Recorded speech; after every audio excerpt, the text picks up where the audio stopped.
আজকে আমি এই কাটোয়ার ডাঁটা, এটা ডেঙ্গু ডাঁটা বলে, এই ডাঁটাটা দিয়ে আমি একটা চচ্চড়ি বানাবো। তো কীভাবে বানাবো আপনারা দেখতে থাকুন। এটা হচ্ছে কাটোয়ার ডাঁটা।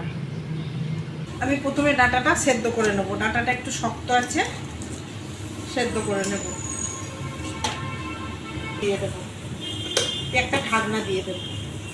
ডাঁটাটা সেদ্ধ হয়ে গেছে, আমি ঢেলে নেব। কড়াই তেল দিয়ে দিলাম,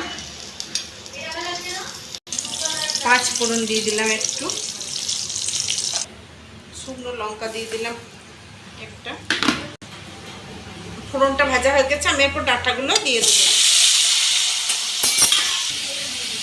বন্ধুরা, আমার এই মিক্সির মধ্যে এই যে বাটাটা মশলা একটা বেটে রেখেছি, এই বাটাটার মধ্যে জিরে আছে, সর্ষে আছে, পোস্ত আছে, তিল আছে, লঙ্কা আছে।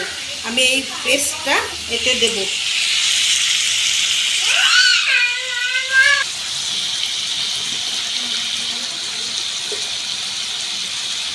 নুন দিয়ে দেবো। একবার নুন ডাঁটায় সেদ্ধ হতে দিয়েছি, এরপরে অল্প নুন দেবো, হলুদ দেবো। ভালো করে কষিয়ে নেব।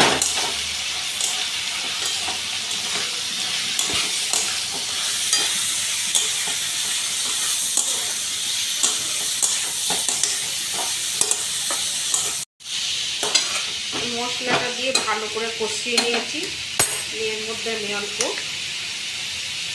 মিষ্টি দিয়ে দেবো। ভাজা মশলা করা আছে, সেই মশলাটা দিয়ে দেবো। গরম মশলা দিয়ে দেবো। এটা আমি একটু নেড়ে চেড়ে নেব।